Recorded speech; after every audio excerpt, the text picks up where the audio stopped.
আলু ভাজি করেছি সকালে রুটিতে খাওয়ার জন্য। আজকে আলু ভাজি করব সকালে রুটি দিয়ে খাওয়ার জন্য। এখানে আলু নিয়েছি 4টে। আলুটা সুন্দর করে কুচিয়ে নিয়েছি, একদম চিকন চিকন করে কুচিয়ে ধুয়ে নিয়েছি। এবারে ফ্রাই প্যানের মধ্যে দিয়ে দিচ্ছি তেল। এবারে দিয়ে দিব পেঁয়াজ কুচি, রসুন কুচি 1 কোয়া। ভাজির মধ্যে রসুন না দিলে ভালো লাগে না। আমি সাধারণত যে কোনো ভাজিতে রসুন দিয়ে খেতে পছন্দ করি। রসুনের স্মেলটা আমার কাছে বেশ ভালো লাগে। তো পেঁয়াজটা আমি ভালো করে ভেজে নিব লাল লাল করে।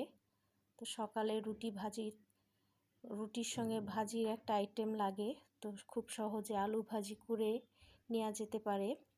আর বাচ্চারাও বেশ পছন্দ করে রুটির সঙ্গে আলু ভাজি।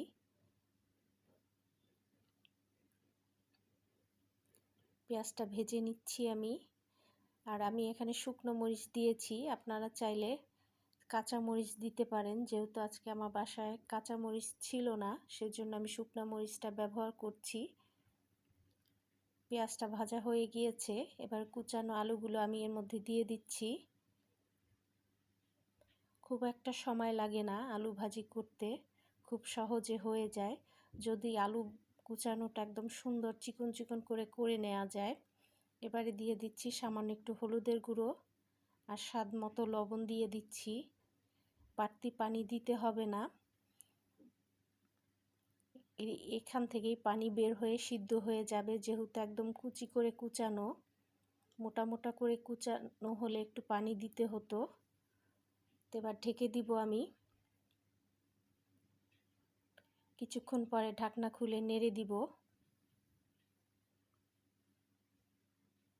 আর মাঝারি আঁচে আমি ভেজে নিব। আবারও ঢেকে দিচ্ছি। এরকম আলু ভাজি দিয়ে ভাতও খাওয়া যায়। ভাতের সঙ্গে আলু ভাজি এবং ডাল হলে আর কিছু লাগে না। নেড়ে দিচ্ছি নিচে যাতে লেগে না যায়।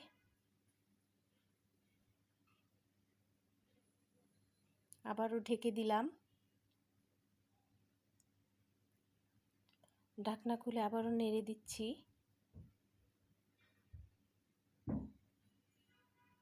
লাল লাল করে ভেজে নিব আলুটা।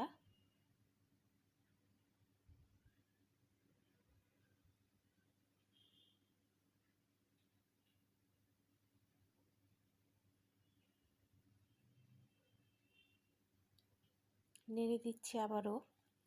হয়ে গিয়েছে, এবারে নামিয়ে নিব। তো তৈরি হয়ে গেল মজাদার আলু ভাজি। আপনারা চাইলে এভাবে আলু ভাজি করে সকালে রুটিতে অথবা ভাতের সঙ্গে খেতে পারেন। ধন্যবাদ সবাইকে।